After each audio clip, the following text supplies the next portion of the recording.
as crianças, né, e não só crianças e adolescentes, nós precisamos trazer, né, parar de colocar para debaixo do tapete esse assunto como um tabu. Se nós, como família, não conversarmos, não explicarmos para os nossos filhos os perigos da vida e os perigos que eles podem enfrentar, nós estamos deixando eles completamente mais vulneráveis.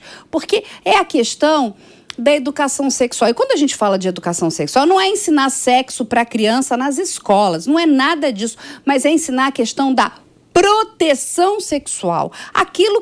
O que não se pode fazer com uma criança. A criança precisa entender que aquilo é proibido.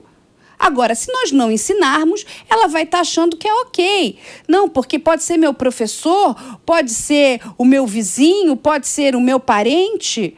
Meu avô, meu pai, meu padrasto. E quando a gente fala de abuso de vulnerável, 10% vem através da pedofilia. Os outros 90% são abusadores de oportunidade. Isso quer dizer o quê? Estão dentro da casa das crianças. São pais, padrastos, avós, tios, primos.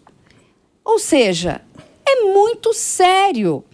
Quando uma criança se diz molestada, nós, família, precisamos acreditar. Nós precisamos, inclusive, de políticas públicas, ensinar os nossos professores, capacitarmos as pessoas na área de educação para ouvirem essas crianças. Porque, gente, é muito triste. Não tem nada pior do que a violência contra a criança. E isso não tem volta. Uma criança que sofre esse tipo de violência é uma criança que vai carregar um trauma para o resto da vida. E nós, adultos, vamos fazer o quê? Ficar de braços cruzados? Não, porque é um tabu, não vamos falar nesse assunto. Temos que falar nesse assunto. Temos que ajudar as nossas crianças. Temos que parar de sermos hipócritas. Porque, olha só, depois que um crime desse aconteceu, aí não tem mais o que fazer. Aí virou caso de polícia. É o que eu conversei aqui com o Pavinato. Tudo vira caso de polícia. É homicídio, é roubo, é abuso de vulnerável. Nós precisamos educar a nossa sociedade. Nós precisamos alertar. Nós recebemos, eu e o Pavinato, um desenho de uma criança que estava sofrendo abuso. É uma das coisas mais tristes que eu já vi na minha vida. Você vê o terror ela implorando para que aquilo fosse cessado. Ela é pequena, ela não sabe nem como se defender. Sabe? É isso que nós, como sociedade, temos que ter em mente. Não adianta, esses crimes estão aí, gente. A gente tem, né, alguns caminhos. Um é não fazer nada, é achar que a polícia vai resolver tudo. Coitado da polícia, que ela tem que resolver absolutamente tudo. Né? E aí depois joga para a mão da justiça, que está lá, né, com um monte de coisas para resolver. Ou nós, como sociedade, vamos começar a abraçar esses assuntos que são indigestos, desagradáveis, para começarmos a fazer alguma coisa.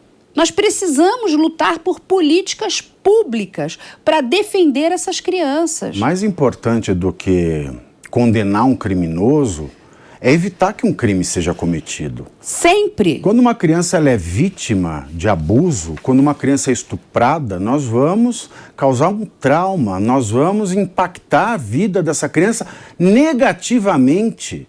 Nós vamos impactar a vida, quero dizer, pelo resto da vida.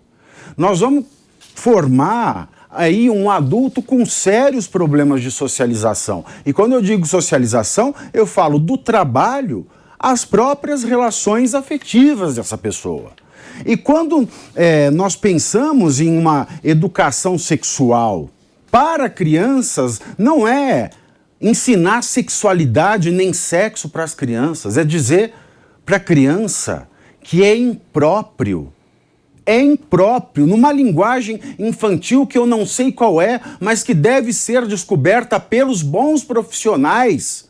Pedagogos, professores, psicólogos, psiquiatras.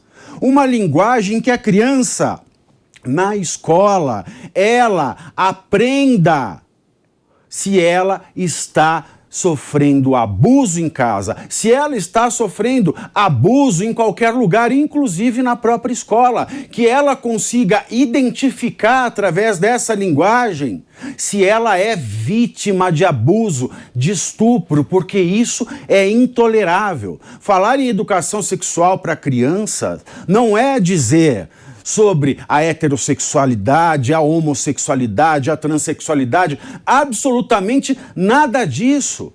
É dizer para a criança qual é a função da criança, qual é o papel da criança, qual é a importância da infância na vida de uma pessoa e o que não pode acontecer na infância para que essa pessoa não seja uma pessoa traumatizada, para que essa não seja uma pessoa que leve um dano, uma dor, um sofrimento para o resto da sua vida. Isso é uma política pública porque a Constituição brasileira, ela coloca como papel do Estado, ao lado dos pais, educar e proteger as nossas crianças. Isso é uma ação de política pública, porque uma criança violentada dificilmente será um adulto feliz. Não, é